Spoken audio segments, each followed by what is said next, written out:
नमस्कार साथियों, स्वागत है आपका ऑनलाइन स्टडी ग्रुप में। आगामी समीक्षा अधिकारी, सहायक समीक्षा अधिकारी प्रारंभिक परीक्षा के लिए जो नई श्रृंखला चलाई जा रही है, इस श्रृंखला के अंतर्गत आज की क्लास में प्रारंभिक पुनर्परीक्षा 2016 के सामान्य हिंदी के प्रश्न पत्र को विस्तृत व्याख्या के साथ कंप्लीट कराया जाएगा। तो चलिए प्रारंभ करते हैं। पहला प्रश्न है, भौतिक का विलोम शब्द क्या होगा? तो आपका जवाब होगा आध्यात्मिक, यानी भौतिक शब्द का विलोम शब्द होगा आध्यात्मिक। प्रश्न संख्या 1 का सही जवाब होगा विकल्प ए। यहाँ पर एक बात और याद रखिएगा, ये जो भौतिक और आध्यात्मिक शब्द है, ये एक विशेषण शब्द है। विशेषण शब्द उन्हें कहते हैं जो किसी की विशेषता बताते हैं। जैसे अगर इनका प्रयोग करके देखें तो आप कहते हैं भौतिक दुनिया है, यानी इस दुनिया की विशेषता कौन बता रहा है? भौतिक, यानी उस दुनिया को आइडेंटिफाई करने का काम भौतिक शब्द कर रहा है, इसलिए भौतिक एक विशेषण है। ठीक इसी प्रकार से आप कहते हैं कि आध्यात्मिक दुनिया शांति प्रिय है, इसका मतलब उस दुनिया को आइडेंटिफाई कौन कर रहा है? आध्यात्मिक शब्द कर रहा है, इसलिए आध्यात्मिक एक विशेषण शब्द है।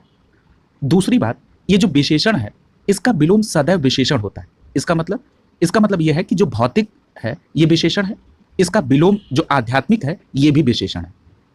ठीक इसी प्रकार जैसे हम कहते हैं अच्छा का विलोम बुरा होता है, तो अच्छा भी एक विशेषण है और बुरा भी विशेषण है। जैसे हम लोग कहते हैं लंबा का विलोम होगा बौना, तो लंबा भी विशेषण है और बौना भी विशेषण है। इसी प्रकार से तत्सम का विलोम भी तत्सम होगा। जैसे नवीन एक तत्सम शब्द है, इसका विलोम क्या होता है? प्राचीन, यानी दोनों तत्सम हो गए। जैसे तद्भव का विलोम भी तद्भव, जैसे नया, नया का विलोम क्या होगा? पुराना, पुराना भी तद्भव शब्द है। इसी प्रकार संज्ञा का विलोम भी संज्ञा होता है। जैसे आपने कहा राम, राम का अपोजिट क्या होता है? विलोम क्या होता है? रावण, यानी दोनों संज्ञा है। जैसे आपने कहा कि अच्छाई, अच्छाई का विलोम क्या होता है? बुराई, ये भी संज्ञा है। कैसी संज्ञा है? भाववाचक संज्ञा है। ठीक है। और राम और रावण कैसी संज्ञा थी? व्यक्तिवाचक संज्ञा। क्लियर है।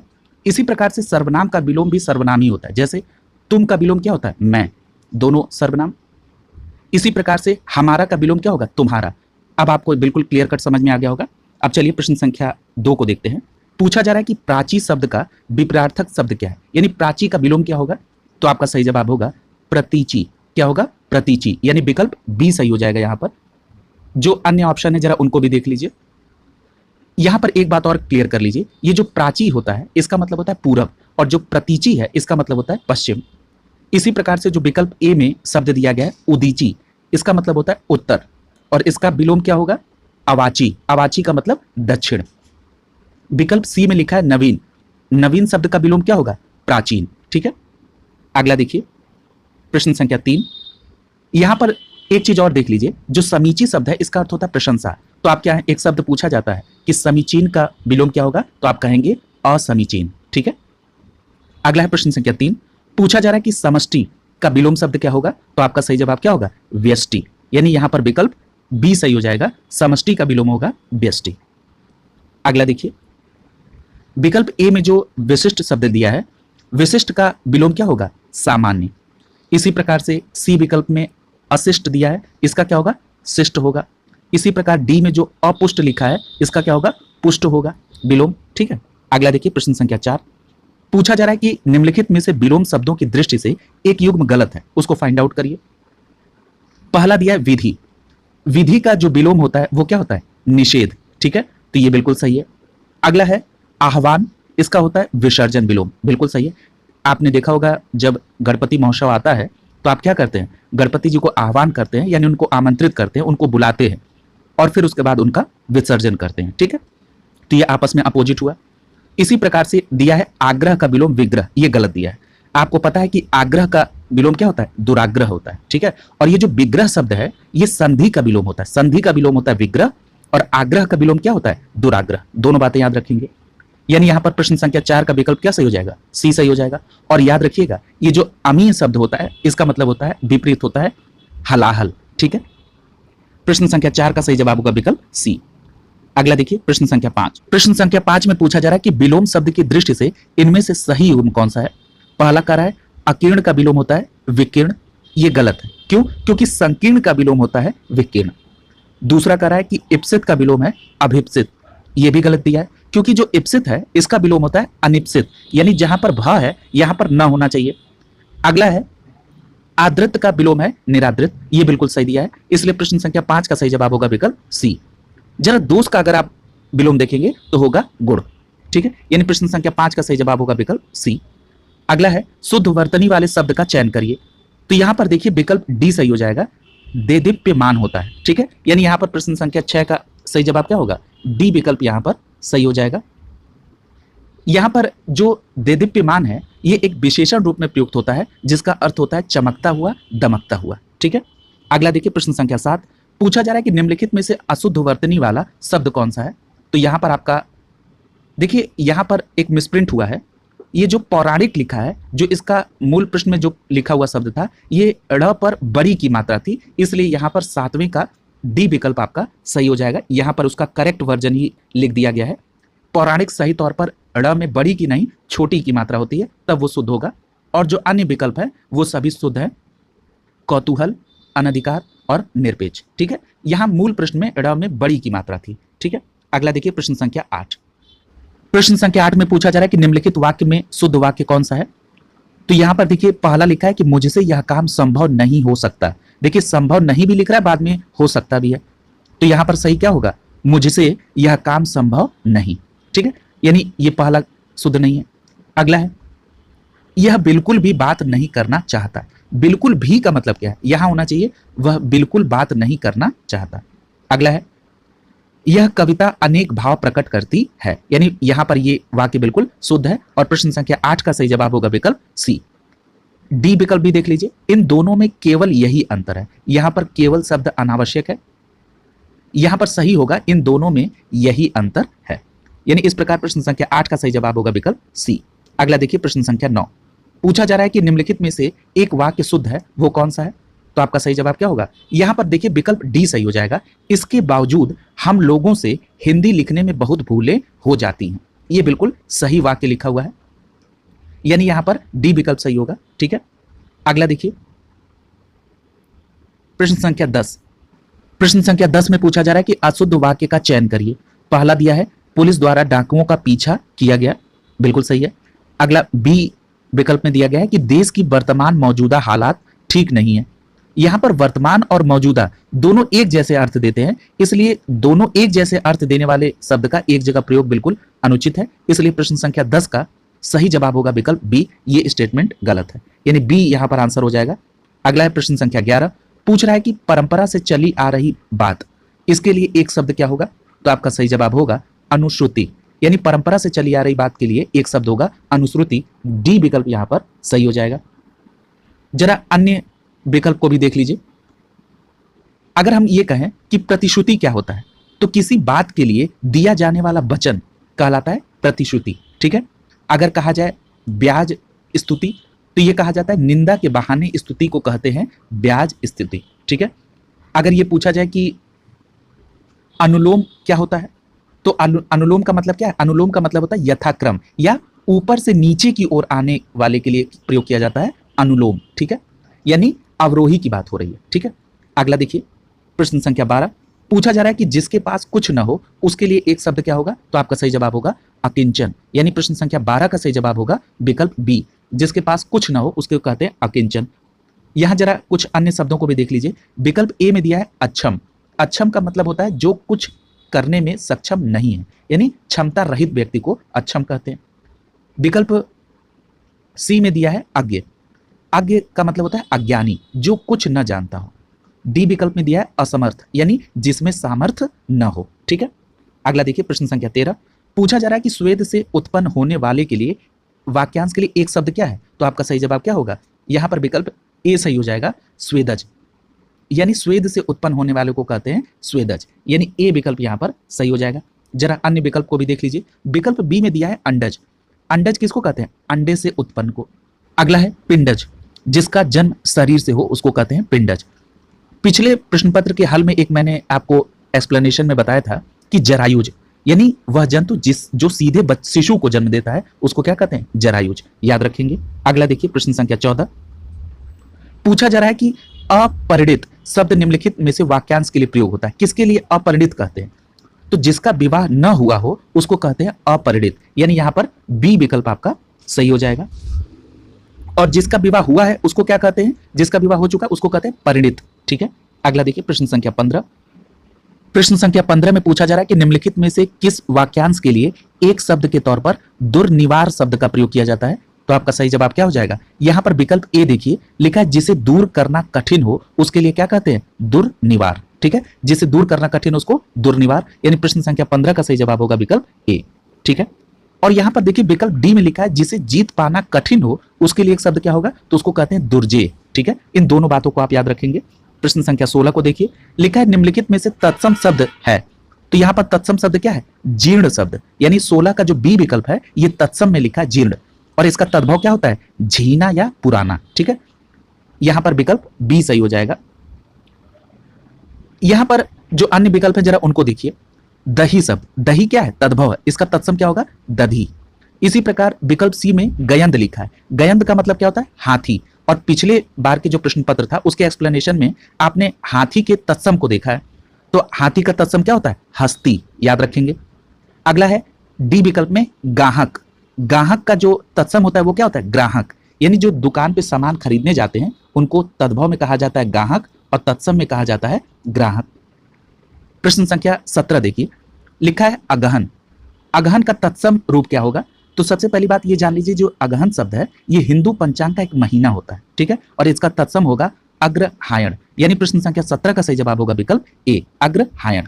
अगला देखिए प्रश्न संख्या 18, पूछा जा रहा है कि निम्नलिखित में से तद्भव शब्द कौन सा है? तो यहां पर आपका सही जवाब हो जाएगा 14। जो विकल्प सी में शब्द लिखा है 14, ये क्या है? तद्भव शब्द है, यानी 18 का सही जवाब होगा विकल्प सी।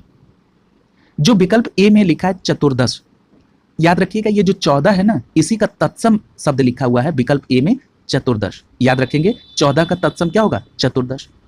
जरा विकल्प बी में देखिए चतुर्थ लिखा हुआ है, चतुर्थ ये कैसा शब्द है? तो चतुर्थ एक तत्सम शब्द है। अगर मैं ये पूछूं कि चतुर्थ का तद्भव क्या होगा, तब आप क्या कहेंगे? ये भी प्रश्न कई बार पूछा जा चुका, इसलिए यहां पर इसका एक्सप्लेनेशन होना बहुत जरूरी है। तो चतुर्थ का जो तद्भव होगा वो होगा चौथा, याद रखिएगा।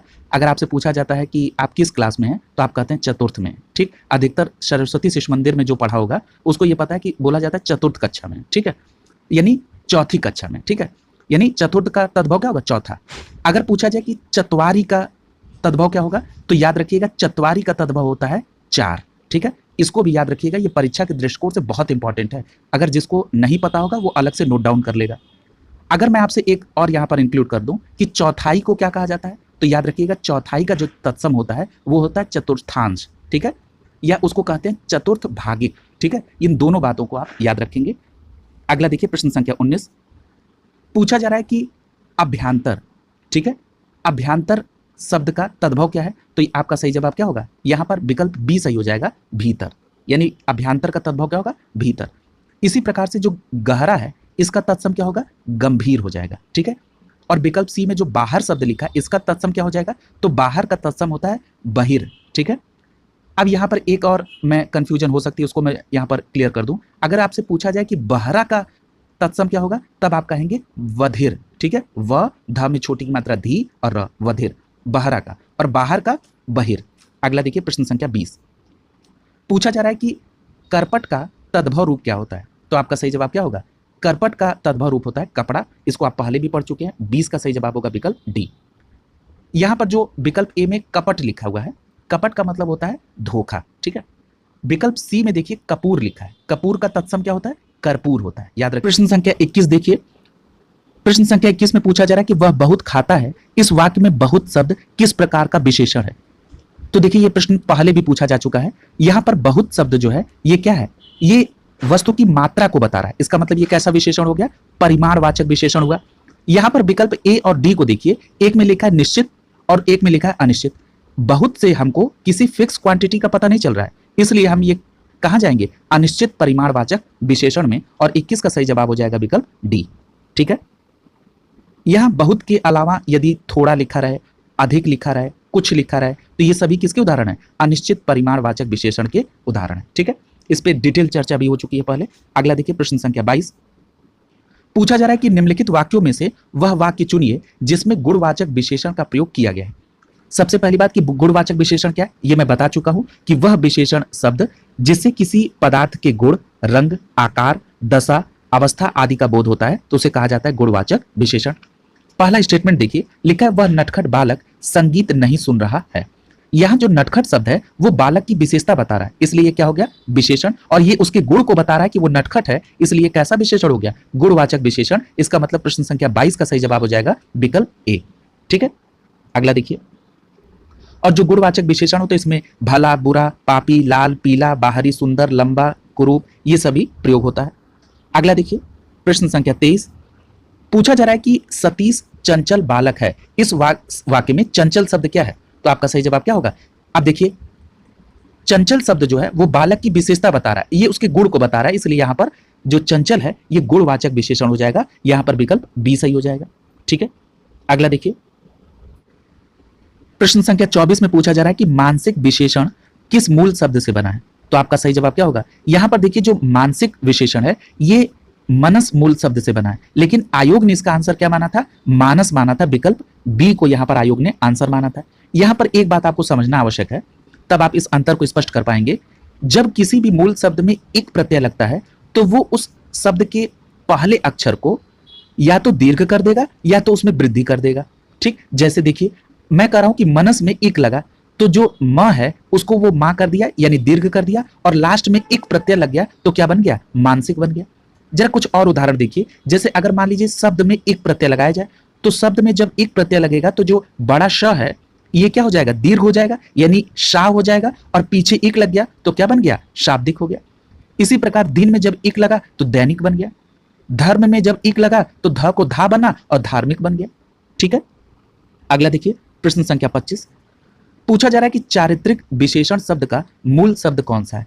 देखिए ये भी इसी से कोरिलेट करके है, ये दोनों प्रश्न आपस में कोरिलेट है। अब देखिए कैसे, अगर मैं ये कहूं कि चरित्र मूल शब्द है तो जब इसमें एक प्रत्यय लगेगा तो च दीर्घ होकर क्या हो जाएगा? चा हो जाएगा, और पीछे एक लग गया यानी चारित्रिक बन गया। यानी इस प्रकार प्रश्न संख्या 25 का सही विकल्प क्या हो जाएगा? विकल्प ए हो जाएगा, चरित्र। क्लियर है? अगला देखिए जरा इसके कुछ और उदाहरण देख लीजिए। इसी प्रकार जब धर्म में एक लगा तो धार्मिक हो गया, मुख में जब एक लगा तो मौखिक हो गया, अर्थ में जब एक लगा तो आर्थिक हो गया। क्लियर है? अगला देखिए प्रश्न संख्या 26। प्रश्न संख्या 26 में पूछा जा रहा है कि मीमांसा का सही पर्यायवाची शब्द क्या है? तो आपका सही जवाब क्या होगा? मीमांसा का पर्यायवाची होगा समालोचन। ठीक है, यानी यहां पर विकल्प सी सही हो जाएगा। यदि हम मीमांसा के अन्य पर्याय को देखें तो समीक्षा, आलोचना, विवेचना, निरूपण, ये सभी इसके अन्य पर्याय होंगे। अगला देखिए प्रश्न संख्या 27, पूछा जा रहा है कि बिजली का पर्यायवाची शब्द क्या है? तो आपका सही जवाब क्या होगा? यहां पर बिजली का पर्यायवाची होगा सौदामिनी। ठीक है, यानी यहां पर विकल्प बी सही हो जाएगा।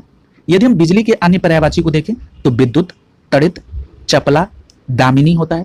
इसी प्रकार चमक का पर्यायवाची क्या होता है? आभा, दीप्ति, द्युति, कांति, जगमगाहट, और प्रकाश का पर्यायवाची आलोक, रोशनी, उजाला और ज्योति होता है।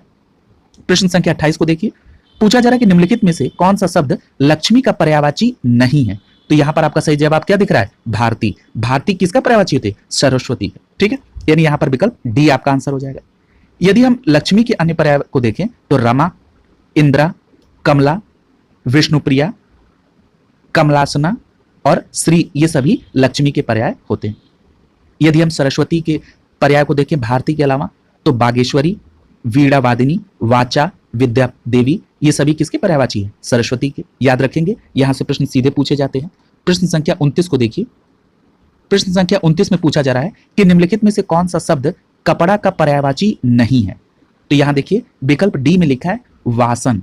वासन शब्द जो है ये कपड़ा का पर्यायवाची नहीं होता है, जबकि वस्त्र, पट और वसन ये सभी कपड़ा के पर्यायवाची हैं। यानी 29 का सही जवाब होगा विकल्प डी। अगला देखिए प्रश्न संख्या 30, पूछा जा रहा है कि निम्नलिखित में से कौन सा शब्द मेघ का पर्यायवाची नहीं है? तो यहां पर देखिए मेघ का पर्यायवाची कौन नहीं है? यहां पर डी विकल्प देखिए दामोदर लिखा हुआ है।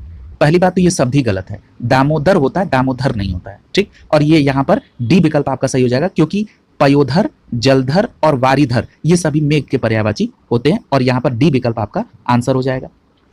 यदि हम मेघ के पर्यायवाची को देखें तो पयोधर, जलधर और वारीधर के अलावा धराधर, वारिद, बादल, जिमूत और नीरद, ये सभी किसके पर्यायवाची है? मेघ के, यानी बादल के।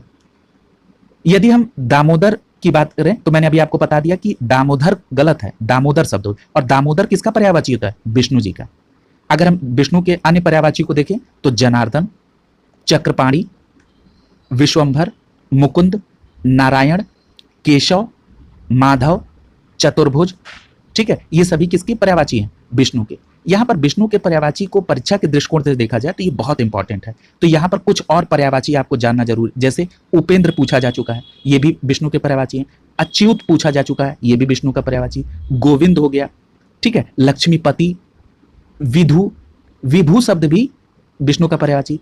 मधुरीप, ये भी विष्णु का पर्यायवाची। पीताम्बर, वनमाली, कमलापति, कमलाकांत, कमलेश, ये सभी किसके पर्यायवाची हैं? विष्णु के। जैसे ऋषिकेश, ये भी किसके पर्यायवाची? विष्णु के। याद रखिएगा, विष्णु परीक्षा के दृष्टिकोण से पर्यायवाची के संदर्भ में बहुत इंपॉर्टेंट। अगला प्रश्न संख्या 31 में दिखा है आविर्भूत का सही विलोम क्या होगा? तो आपका सही जवाब क्या हो जाएगा? आविर्भूत का सही विलोम होगा तिरोभूत, यानी यहां पर विकल्प सी सही हो जाएगा। इसी प्रकार जो विकल्प ए में अनास्था लिखा हुआ है, तो इसका क्या होगा? आस्था। आस्था का विलोम क्या होगा? अनास्था। विकल्प बी में अनेकता लिखा है, इसका विलोम क्या होगा? एकता। विकल्प डी में अनावृष्टि लिखा है, इसका विलोम क्या होगा?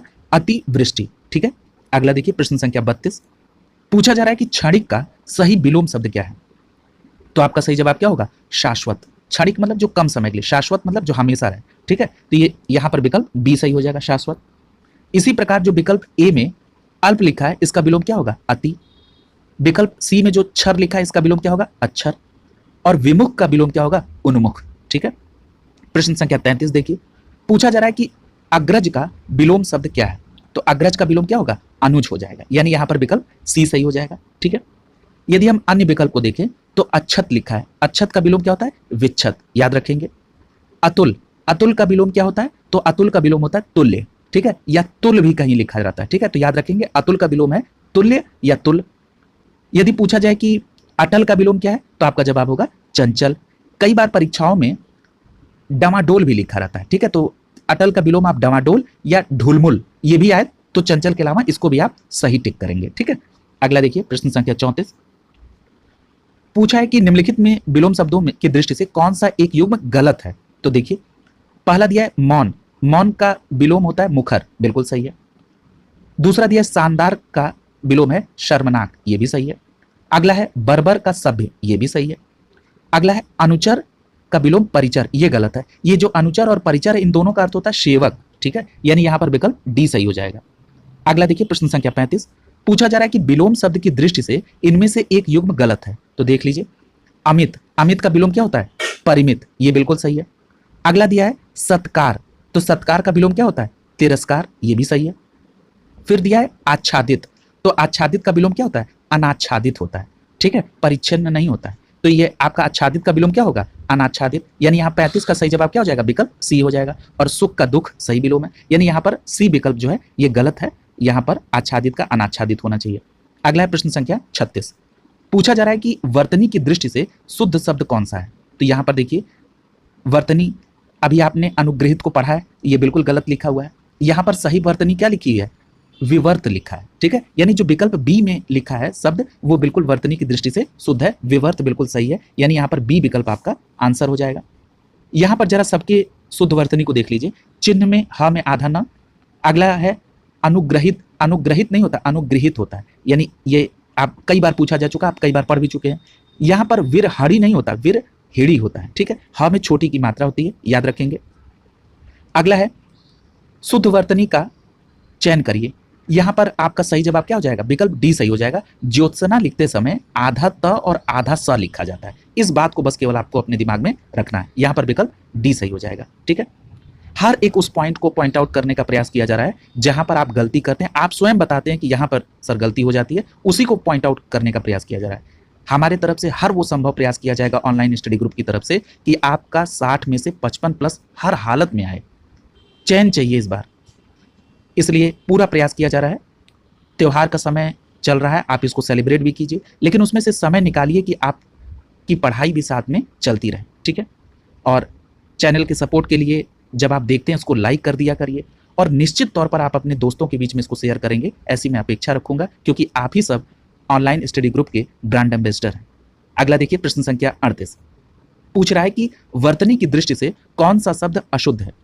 तो देखिए जरा, यहां पर कोमलांगी बिल्कुल सही है, सम्मिलित ये भी सही है, उत्कर्षता, ये उत्कर्षता नहीं होता है, उत्कर्ष होता है। ठीक है, यहाँ ता गलत लिखा हुआ है, उत्कर्ष होता है, ठीक है। यानी यहाँ पर वर्तनी के लिहाज से सी विकल्प अशुद्ध है और यही सी आंसर हो जाएगा। और यहाँ देखिए अनुग्रहित फिर से आ गया है, ठीक है, ये बिल्कुल सही लिखा हुआ है, यानी यहाँ पर सी विकल्प आपका आंसर हो जाएगा।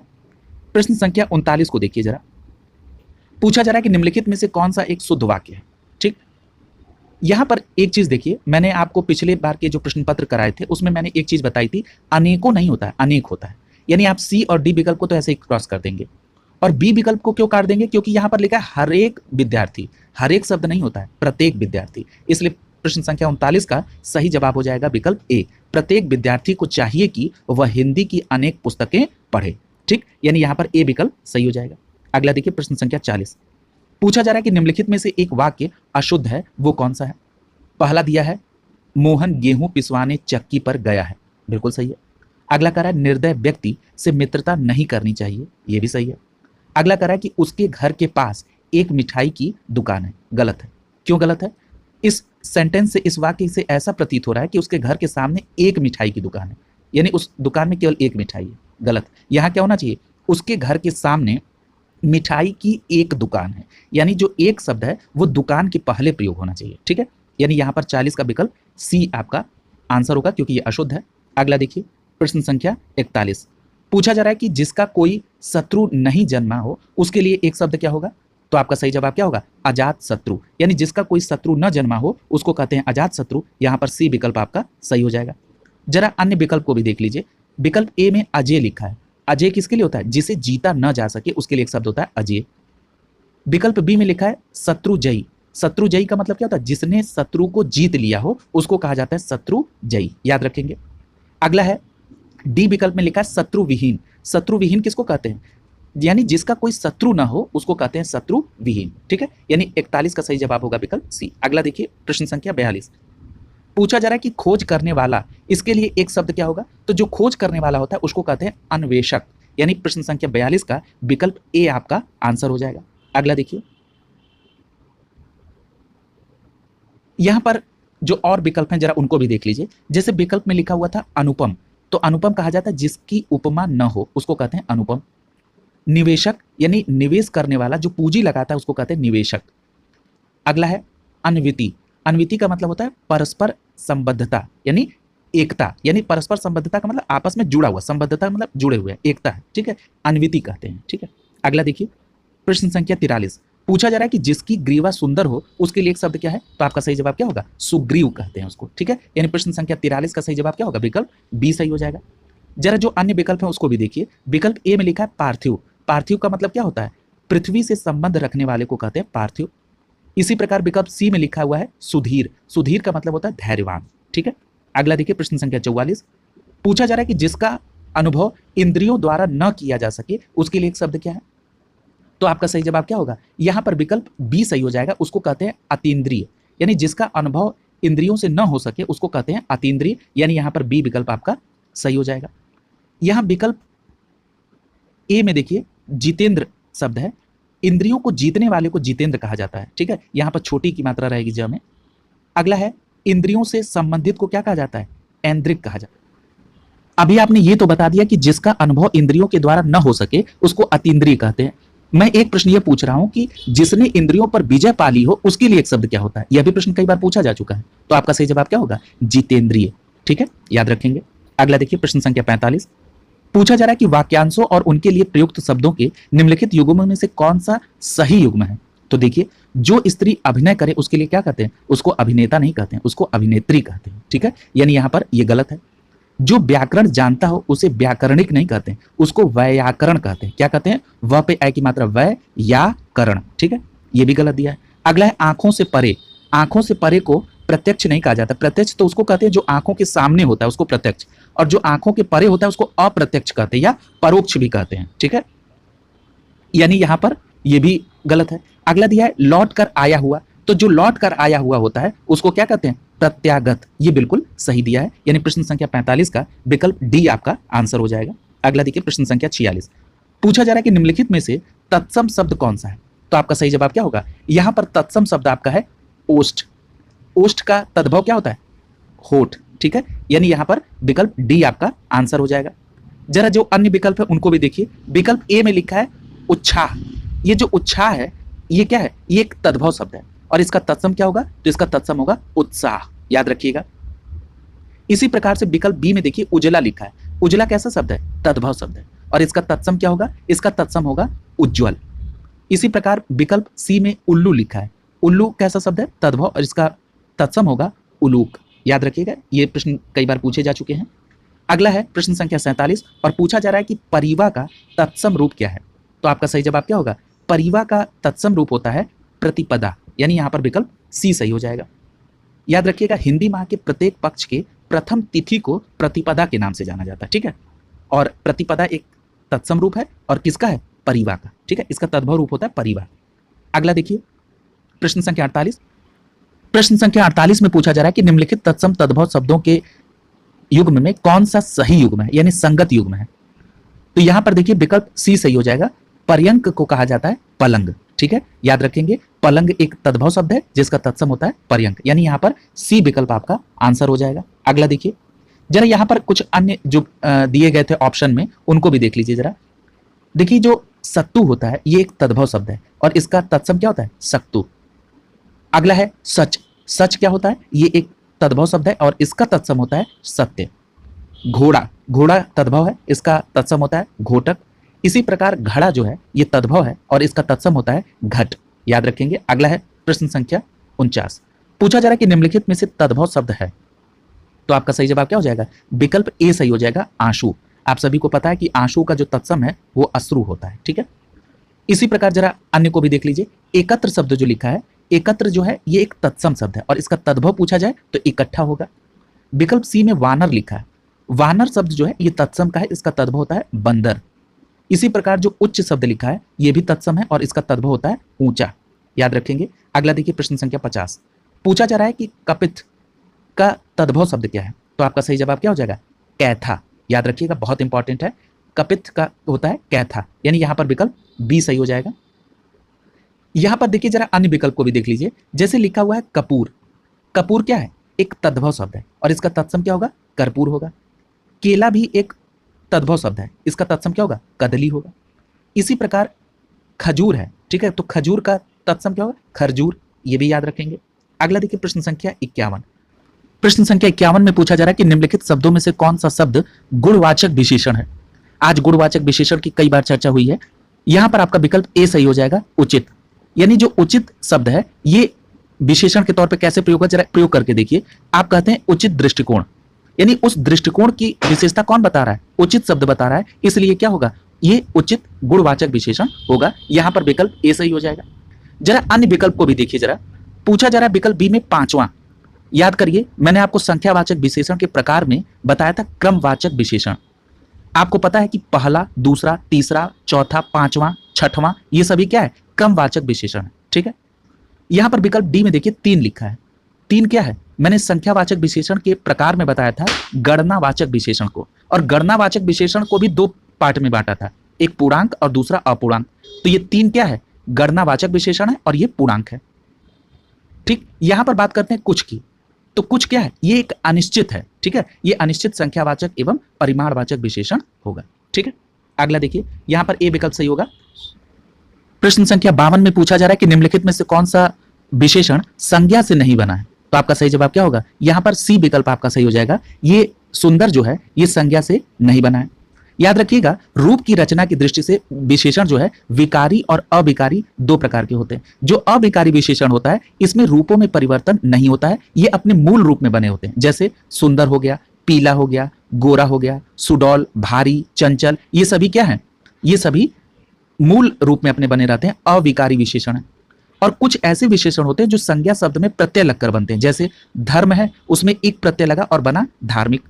इसी प्रकार चमक में इला प्रत्यय लगा और बना क्या, चमकीला, ठीक है। अगला देखिए प्रश्न संख्या 53।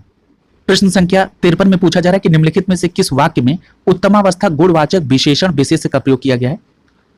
पहला सेंटेंस है परमानंद कक्षा में सबसे होशियार छात्र है। तो यहां पर देखिए होशियार शब्द जो है ये क्या है, गुणवाचक विशेषण है जो छात्र की विशेषता बता रहा है, और उसको और इनहेंस करते हुए बताया जा रहा है कि सबसे होशियार है, यानी उसकी उत्तमावस्था गुणवाचक को बता रहा है। इसका मतलब प्रश्न संख्या 53 का विकल्प ए सही हो जाएगा, ठीक है। यहां पे जरा एक बात यहां पर ध्यान में रखिएगा, ये जो विशेषण है इनकी तीन अवस्था होती है, एक होता है मूलावस्था, दूसरा होता है उत्तरावस्था और तीसरा होता है उत्तमावस्था। मूलावस्था वह अवस्था होती है जिसमें किसी संज्ञा या सर्वनाम की सामान्य स्थिति का बोध होता है। जैसे आपने कहा कि मोहन अच्छा लड़का है, तो यहां पर लड़के की विशेषता क्या है? अच्छा, यानी यहां पर सामान्य अवस्था की बात है। अगला होता है उत्तरावस्था, जिसमें दो संज्ञा या सर्वनाम की तुलना की जाती है। जैसे आपने कहा कि महेश राहुल से अच्छा है, ठीक, यहां पर अच्छा है लेकिन उसकी उत्तरावस्था यानी किसी से तुलना करके उसको अच्छा बताया जा रहा है, यानी ये उत्तरावस्था है। और जो उत्तमावस्था होती है, इसमें दो या दो से अधिक संज्ञा या सर्वनाम की तुलना करके एक को सबसे अच्छा या सबसे बुरा बताया जाता है, तो उसको कहा जाता है उत्तमावस्था। जैसे अकबर सबसे अच्छा है, यानी उसकी पहले तुलना की गई और उसके बाद बताया गया कि ये सबसे अच्छा है। ठीक, क्लियर है? अगला देखिए,